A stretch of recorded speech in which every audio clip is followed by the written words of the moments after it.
Well, we're halfway through 2023, and it feels like there's some real shifting of the ground in the vinyl industry. Are you feeling it? And is it time to declare NOMO FOMO? Welcome to the Audio Excursion. Hello, everyone, and welcome to the Safe and Sound Texas Audio Excursion. I'm David Bianco. So a couple topics today I want to cover. One has to do with the vinyl industry and the sales of vinyl. What's been going on? There have been some interesting trends that have been happening the last few months. I think most of us who are watching vinyl have seen it happen through email notices and otherwise. And basically, there's a lot of vinyl that has gone on sale. To the point where there's even an opportunity through the Sound of Vinyl website where they actually were offering free records. In other words, the cost of the record was $0. All you had to do was pay for shipping.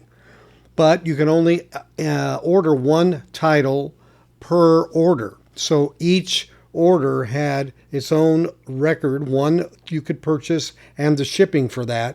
If you wanted another one, you had to do another order and pay the independent shipping for it. But at the end of the day, you ended up paying maybe $10 plus tax for a record that could be upwards of retail $25, $35. I ordered a Steely Dan Live that was $37.99 and paid, I think, $10.83. We also know there have been sales that have been going on various websites. One of them, of course, being Analog Productions, and seeing some 20% off and more on some of the used titles that are out there. We've seen it in retail stores.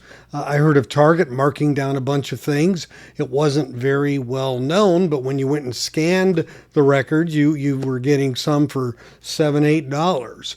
So there's kind of this activity going on, and I believe it's purely the issue of supply and demand. In other words, demand has been decreasing from its peak during the pandemic years, and inventories have been rising and not reducing at the rate that they had been before.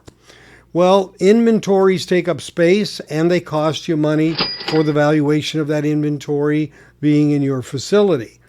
You also have to have a higher cash flow.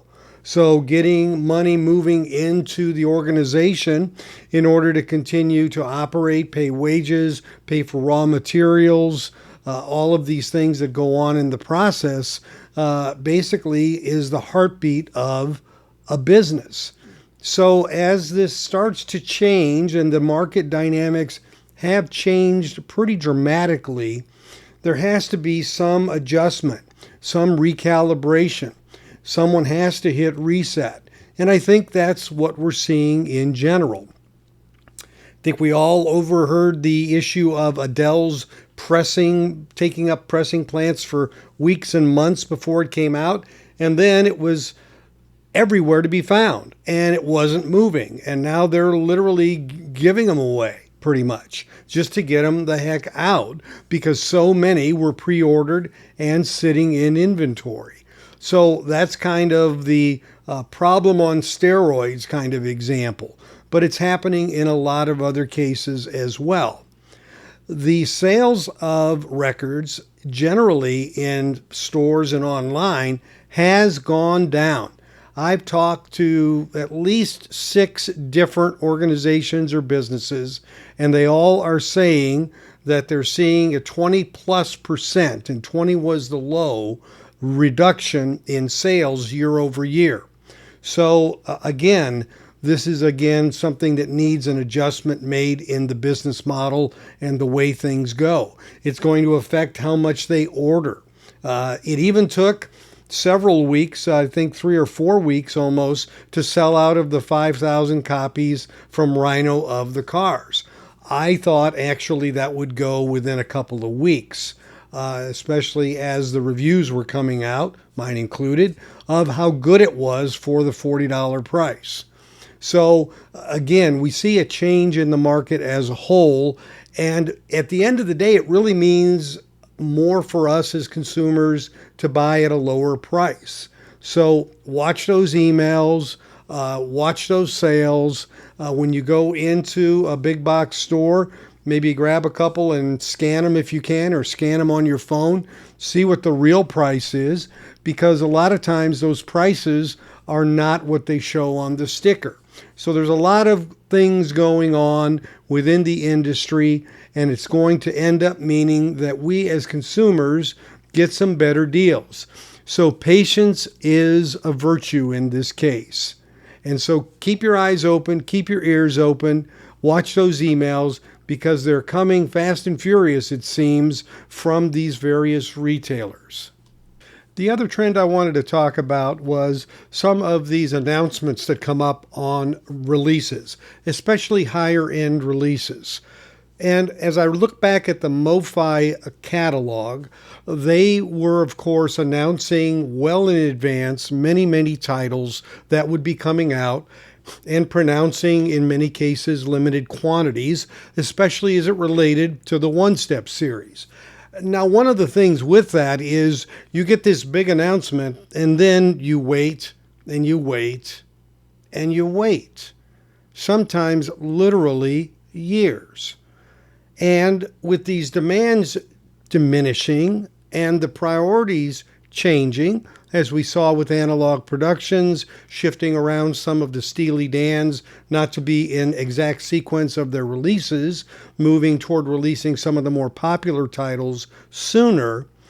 What we have here is a situation where this is all kind of laying out there, but the consumer, is waiting and waiting on this. And though this is nice to know it's coming, there's a certain frustration that gets built up. And I think we'll hopefully see less and less of this. And I really like the model that Rhino had with the High Fidelity series. We're going to announce it. We're going to put it on the website. We're going to make it available to buy, and we're going to start shipping it. Really, no drama, just really boom, get it out there, get it sold, and really a quick cycle of satisfaction. Albeit the shipping packaging was a bit of an issue, but at the end of it all, we got a product within weeks, literally, of when we first heard about it, when we ordered it. So there is, again, a change. There's a bit of a shift. And again, that's a direct-to-consumer kind of model. So I do expect that there's going to be somewhat of a change of doing this. There's even announcements by MoFi right now that really I can't make sense out of, like the whole Joni Mitchell catalog, more or less. I mean, it has been done recently, and I just feel like there's not a pent-up demand for it. There's a lot of other titles that could have been chosen. I'm not sure why that really was one selected, for example. We're all waiting on the whole Van Halen catalog.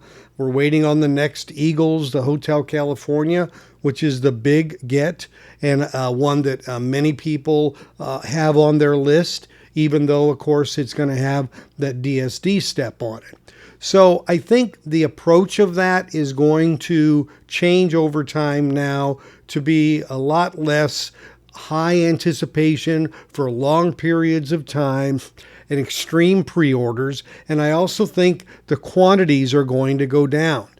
Not because they're trying to, in fact, create a secondary market or FOMO, but really just, less cost for licensing, less cost for allocations of hours to do the pressings and the raw materials needed to make that. So I know there were a lot of complaints about the Rhino only being 5,000, but maybe that was more or less a sweet spot. So we're going to have to see how this goes. But there's no doubt between the pricing models, the high inventory, the lesser demand, and now this whole idea of FOMO and setting up expectations, there is a total shift afoot that is happening as we see it. So again, thanks for watching. If you enjoyed this, I'd appreciate a thumbs up on the video. Subscribe by pressing that bell and the all option. And if you have any comments, I'd appreciate seeing those as well. So until we join up next time, thanks again for joining me here at the Safe and Sound Texas Audio Excursion. Take care, everybody.